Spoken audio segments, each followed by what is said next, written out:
to embrace the darkness, right? How to weather the storms, how do we rectify the paradox of, oh yeah, Ryan, anchor light on this beautiful planet. Well, this beautiful planet, like I was saying before, we have broken bones and construction accidents. There's hell. We've got all sorts of darkness. And this is where we come back to seasonal archetypology and we understand the necessary endarkenment of this three-dimensional world, that the world of form would not exist without the necessary cycles of creation and destruction and regeneration.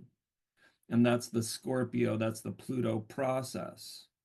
That there must on some level, for some reason, it is ultimately everything is a great mystery. But when we come to how do we embrace the darkness, all we can do is come back to remembering our eternality of consciousness that transcends this three-dimensional world of suffering as we paradoxically in and consciously, completely, hopefully, engage this three-dimensional world with as much of that love as humanly possible. How to do the yin yang thing.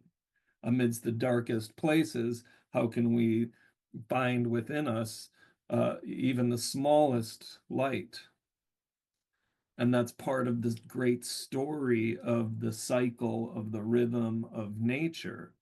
That the great story of the cycle of the rhythm of nature is that if I'm going to plant a zinnia outside in Wisconsin, that zinnia is going to die in Scorpio season at least.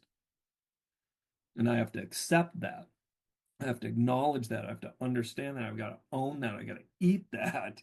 I've got to deal with the grief and the sorrow and the loss and the pain of the death of the zinnia. And in that, I understand the reverence of the sacredness of what the zinnia brought, what it contributed to this life. I've saved its seed and know that next year in Taurus season, I will plant its seed and continue and perpetuate not only its genetics, but the energy and the beauty of that flower. And that's poetry. And that's part of this great story of life that we are finding ourselves in, concurrent with the great mystery, is that the beauty and the mystery and the pain and it all mixes together to form, again, that story, that reason why we're here. And so we always have to come back. So I'm eating my words here, that in those darkest places, it is then our duty, our job, our responsibility, our purpose, our reason for being to again shine the best, brightest light humanly possible. And sometimes that's painfully lacking. And sometimes we are underneath the covers for 5 days straight, eating maybe a can of chicken soup in that duration, saying, woe is me, oh my God, all is bleak and all is dark. That's legit. Those are real feelings. And that's part of the season of Scorpio. It's a real feeling that the zinnia dies, that we die, that people suffer, that we've suffered, that we know people will suffer, and everybody living on the planet today will one day not be here.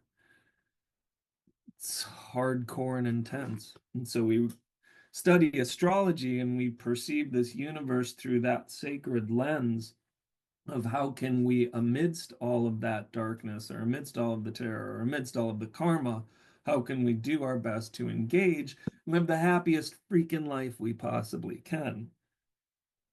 I'm in the war zone, or if somebody close to us is suffering or has perished, how can we still, again, Dan Millman, he talks about an unreasonable happiness. It's like the meaning, it's like screw, sitting in a cave meditating.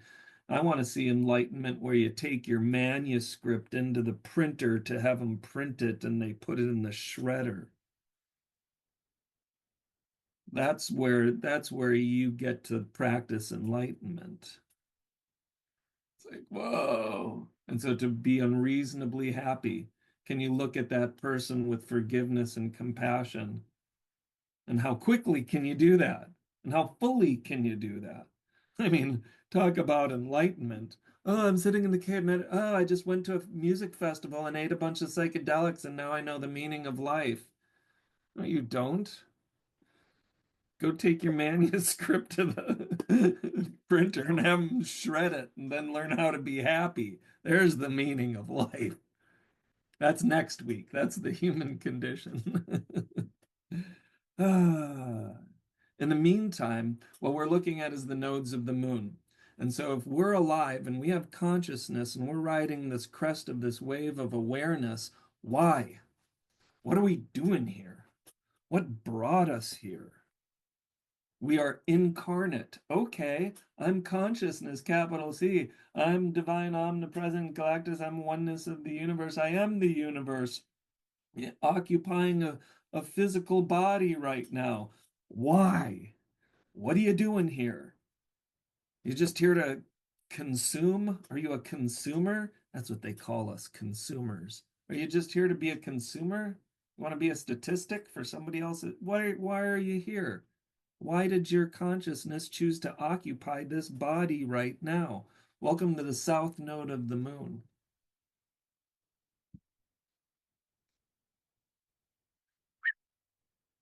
Lure in and start reeling it in. Okay, so there's the south node of the moon. How and why? Where do we find this in nature?